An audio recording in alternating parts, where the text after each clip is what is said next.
Hello दोस्तों, कैसे हैं आप सब।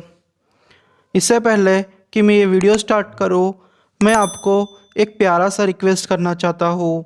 मेरी चैनल 5000 सब्सक्राइबर्स के करीब है, तो प्लीज़ यार मेरी चैनल को सब्सक्राइब कर लीजिए और उसके पास की घंटी को दबा दीजिए, जिससे कि मैं कोई भी वीडियो अपलोड करूँगा तो आप तक सबसे पहले पहुँचेगी।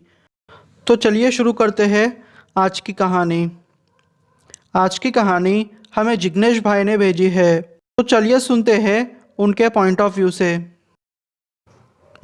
हेलो दोस्तों, मेरा नाम जिग्नेश पटेल है और मैं गुजरात के एक छोटे से गांव का रहने वाला हूँ। मेरी उम्र 25 साल की है। यह घटना मेरे साथ दिसंबर 2017 में घटी थी। मेरा एक दोस्त था, उसका नाम ऋषि था। वो मेरा बहुत अच्छा दोस्त था। इस घटना में मैंने उसको खो दिया। हुआ यूँ कि हमारे एक दोस्त सचिन, उसका बर्थडे आने वाला था। हम लोगों ने पार्टी बनाने का प्लान बनाया।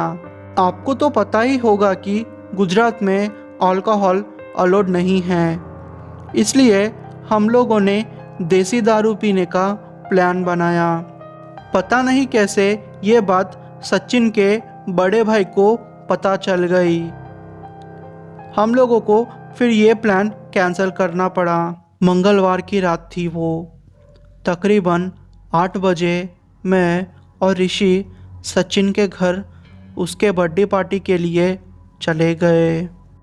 अभी दारू नहीं थी तो हम लोगों ने थम्स अप लाई और बाकी खाने का सामान लाया। बाद में हम लोगों ने खूब पार्टी की। वैसे हम लोग गांव में रहते थे। सचिन का घर 6 किलोमीटर दूर था। हम लोग चल के ही उसके घर गए थे। रात के 2 बजे तक हम लोगों ने खाया पिया, बातें की। ऋषि बोला, यार मुझे नींद आ रही है, चल यार घर जाके सो जाते हैं। मुझे भी अब नींद आ रही थी, तो मैं भी बोला कि हाँ यार चल जाते हैं। हम लोग सचिन को बाय बोल के घर की तरफ निकल पड़े। हम लोगों ने सोचा कि खेतों से निकल जाते हैं, थोड़ा जल्दी पहुंच जाएंगे। हम लोग फिर खेतों से निकलने लगे। हम लोग अब खेतों के अंदर आ गए थे। थोड़ा आगे गए होंगे कि हमें किसी औरत के हंसने की आवाज़ सुनाई दी।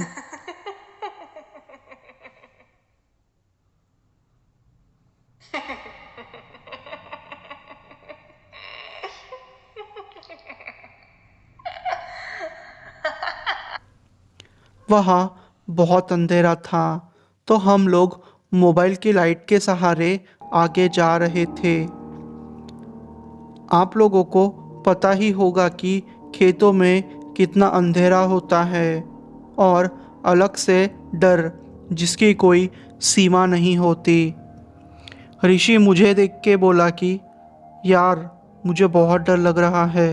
मैं साफ साफ देख पा रहा था कि इतनी ठंडी में भी ऋषि को पसीने छूट रहे थे। मैं आपको मेरी सिचुएशन बता नहीं सकता कि मैं वो आवाज़ सुन के कितना डर गया था।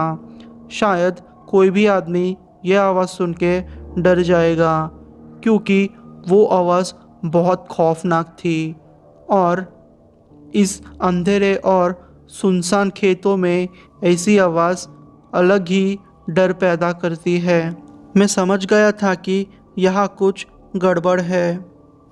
हम लोग अब हमारे कदम तेज करके चले जा रहे थे। हम भागते भागते एक छोटे से झोपड़े के सामने आ गए। झोपड़े के सामने एक बुढ़िया थी। हमने सोचा कि इस बुढ़िया से मदद लेते हैं। हमने हमारी सिचुएशन बुढ़िया को बताई। वो बोली कि आज रात हम उसके झोपड़े पे रह सकते हैं। तकरीबन 3:30 बज चुके थे। हम लोग अंदर जाकर सो गए।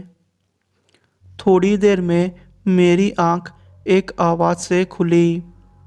वो ऋषि था। वो रो रहा था और जो झोपड़े में हम थे वो झोपड़ा अब गायब हो चुका था। हम लोग नीचे घास में सो गए थे। ऋषि बोला, यार आज हम बुरे फंस गए हैं। मैंने बोला, भाई लगता है आज हम मारे जाएंगे, क्योंकि हमें कोई भी रास्ता नहीं दिखाई दे रहा था। वो औरत जिसने हमें उस झोपड़े में जगह दी थी, उसका आरोप अब बदलने लगा। वो एक डरावनी हंसी हंसने लगी।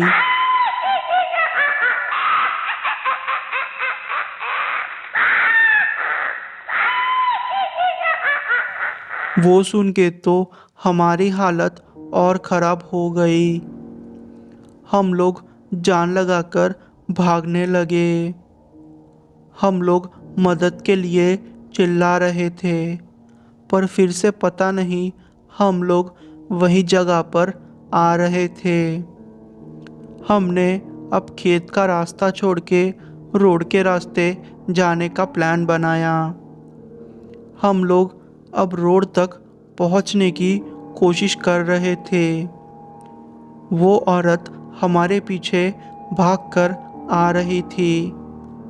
पता नहीं पर बहुत डर लग रहा था मुझे। अंदर से मुझे ऐसा लग रहा था कि आज हमारी खैर नहीं और आज कुछ बुरा हमारे साथ होने वाला है।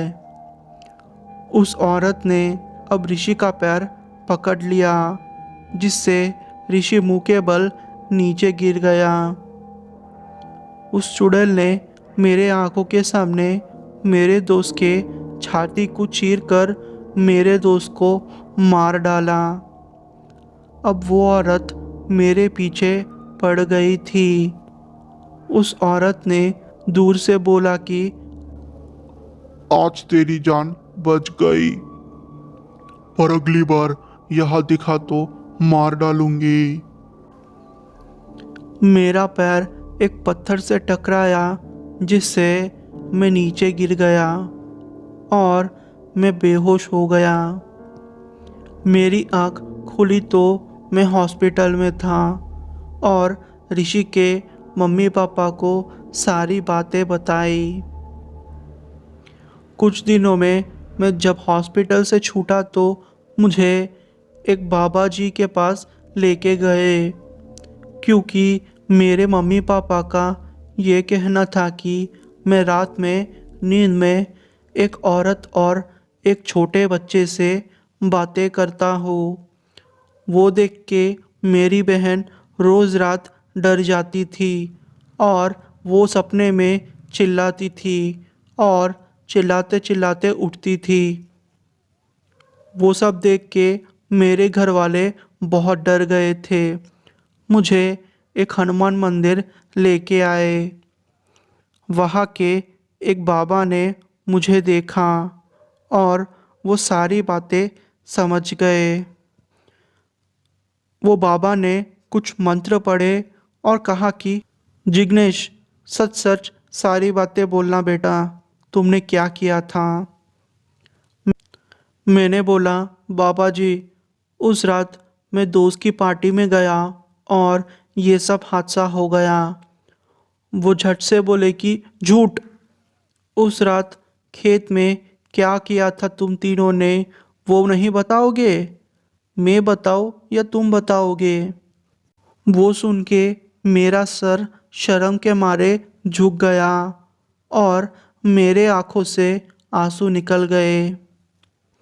वो बाबा बोले कि उस रात जब ये तीन लोग कहीं से खेतों में पार्टी करने गए थे, तब ऋषि ने एक मटके को लात मारी थी और उस पर टॉयलेट भी किया था। और सचिन और जिग्नेश, तुम दोनों ने भी ये नीच हरकत की थी। उस मटके में एक औरत का भूत था, जिसको उसके घर वालों ने दहेज के लिए मार डाला और उसको वही खेत में दफना दिया। जब वो औरत भूत बन के वो घर वालों को सताने लगी तो उन्होंने एक तांत्रिक से उस आत्मा को एक मटके में बंद कर दिया और तुम लोगों की नीच हरकत से वो आत्मा को गुस्सा आ गया। हालांकि वो आत्मा ऋषि पे ज़्यादा गुस्सा थी, इसलिए उसकी जान चले गई। तुम लोगों की भी जान जाती अगर टाइम पे तुम उसके दायरे से आगे नहीं निकल जाते।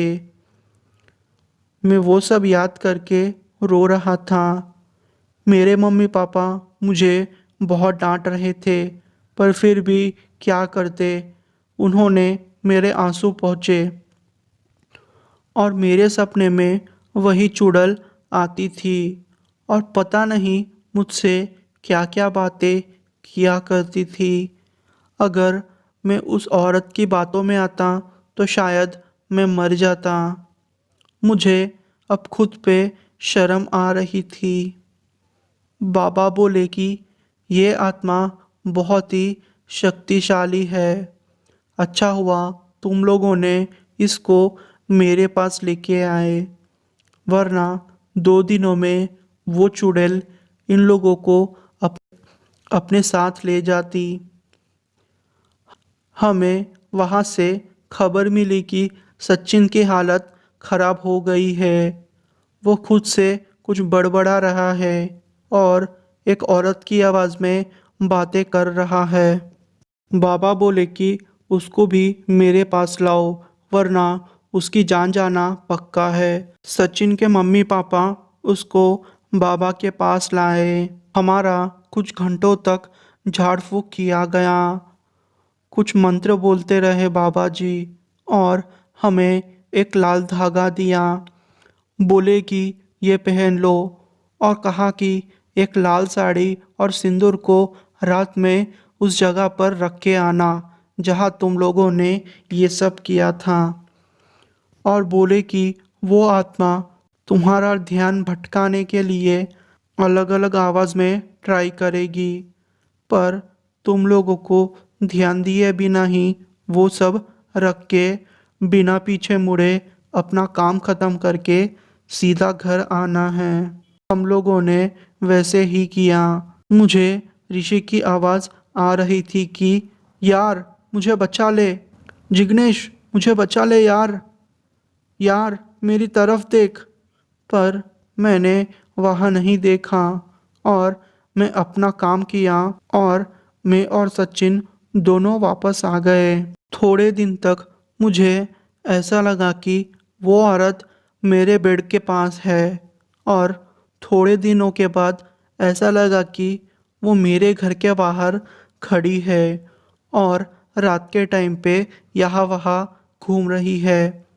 पर थोड़े दिन के बाद मुझे ये सब दिखना बंद हो गया और मैं और सचिन ठीक हो गए। पर मुझे आज भी मेरे दोस्त ऋषि की याद आती है और सोचता हूँ कि हम लोगों ने वो बेवकूफ़ी ना की होती तो मेरा दोस्त आज ज़िंदा होता और हम लोग कितना खुश होते। ये दूसरी घटना मेरे साथ जनवरी 2019 में घटी थी। मैं तब तक कॉलेज जाने लगा था और मुझे मेरे दोस्त मेरे हाथ में लाल धागा देख के छिड़ा रहे थे। मैंने सोचा अब तो सब कुछ ठीक हो चुका है तो क्यों ना ये लाल धागा मैं निकाल के फेंक दूँ। मैंने मम्मी पापा को बिना बोले ही उस लाल धागे को फेंक दिया। पर मुझे क्या पता था ये मेरी ज़िंदगी की सबसे बड़ी भूल होगी। हुआ यूँ कि इस दिन मैंने वो लाल धागा फेंका, सारा दिन सब कुछ ठीक था, पर शाम होते ही मेरी तबीयत अचानक से बिगड़ने लगी। मुझे अचानक से उल्टियाँ और बुखार आ गया। रात को जब मैं सोने जा रहा था मुझे एकदम से अलग ही बेचैनी महसूस हो रही थी। मैं फिर भी सो गया। तकरीबन रात के 2 बजे मेरी नींद खुली। जैसे ही मैंने मेरी आंखें खोली, वो औरत मेरे बेड के पास मेरे पैरों पर बैठी हुई थी और मेरे पैरों पे उसके हाथ रखे हुए थे। वो देख के मैं बहुत डर गया और एकदम से चिल्ला के उठ गया। जब तक मेरे मम्मी पापा मेरे रूम में आते, तब तक वो औरत गायब हो चुकी थी। मैंने सोचा शायद ये मेरा वहम होगा और मैंने सपना देखा होगा, पर ये भी मेरी गलती थी। दूसरे दिन मुझे हमारे खेतों में कुछ काम था, तो मैं काम करने के लिए हमारे खेत में चले गया। रात के 8 बज चुके थे। मैं अब मेरे घर के ओर निकलने लगा। आप ये बात नहीं मानोगे, पर मुझे उस रात को वही हंसी फिर से सुनाई दी।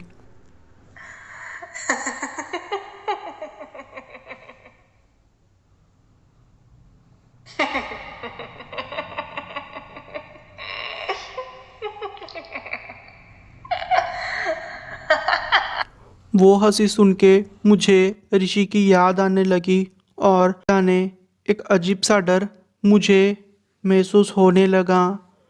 मैं समझ गया कि ये माजरा क्या है। मेरे उस लाल धागे को फेंक देने की वजह से वो आत्मा फिर से मेरी ज़िंदगी में आ गई थी। मैं भागने लगा, पर शायद मेरी किस्मत में मेरे साथ कुछ बुरा होना लिखा होगा। वो औरत अचानक से मेरे सामने आ गई और मुझे पता नहीं क्या हुआ, मैं बेहोश हो गया। मेरी आंख खुली तो रात के तकरीबन 4 बज चुके थे और मैं एक पेड़ के नीचे पड़ा हुआ था। मेरा शरीर उसके नाखूनों से पूरा भर गया था। मेरे शरीर पे खून था। मुझे बहुत डर लग रहा था। मैं जैसे तैसे करके भाग के अपने घर आया। घर वालों को सारी बातें बताई। मेरे घर वालों ने मुझे फिर से उस बाबा के पास लेके गए। वो बाबा ने मुझे बहुत डांटा और बोले कि तुमने लाल धागा क्यों उतार दिया। मैंने बोला कि गलती से टूट गया, पर वो बाबा को जैसे सब कुछ पता था। वो बाबा ने मुझे डांट लगाई और फिर से एक नया धागा दिया और बोले कि इसे गलती से भी मत उतारना, क्योंकि अगर तुमने इस लाल धागे को उतारा, वो औरत तुम्हें मार डालेगी और तुम्हारे साथ साथ तुम्हारे परिवार वालों को भी ये प्रॉब्लम हो सकती है। तो इस धागे को कभी मत उतारना। मैंने उस दिन से उस धागे को पहन के रखा है और उस धागे को कभी नहीं उतारा। तब से मेरी लाइफ में कोई प्रॉब्लम नहीं है। पिछले 1.5 साल से मेरी लाइफ में सब कुछ ठीक चल रहा है और मेरी फैमिली भी हैप्पी है। मैं आप सबसे सिर्फ एक ही रिक्वेस्ट करना चाहता हूँ, भले आप इन चीज़ों को मानो या ना मानो, इन चीज़ों का हमें कभी भी मजाक नहीं उड़ाना चाहिए, क्योंकि क्या पता ये चीज़ें हम पर कब और कैसे भारी पड़ जाए। मुझे ये सब करके बहुत बुरा लग रहा था, क्योंकि मैंने मेरे दोस्त को खोया था। तो बस आपसे एक ही रिक्वेस्ट है, चीज़ों को मानो या ना मानो आपके हाथ में है, पर कभी भी इन चीज़ों का मजाक उड़ाने का ट्राई भी मत करना। आपकी लाइफ में कोई ना कोई प्रॉब्लम आ सकती है। दोस्तों, आपको ये कहानी कैसी लगी? अगर आपको मेरी वीडियो पसंद आई हो तो मेरे वीडियो को लाइक कर दीजिए और कमेंट कर दीजिए, जिससे कि मेरी चैनल का एंगेजमेंट बढ़ेगा। अगर आपके साथ कोई ऐसी घटना घटी है या फिर किसी अपने के साथ ये घटना घटी है, तो आप मुझे इंस्टाग्राम में मैसेज करके अपनी स्टोरी भेज सकते हो, जिससे कि मैं आपकी स्टोरी को पूरी दुनिया के साथ शेयर करूँगा और सबको आपकी स्टोरी के बारे में भी पता चलेगा। ऐसे ही मुझे सपोर्ट करते रहिए। थैंक यू दोस्तों।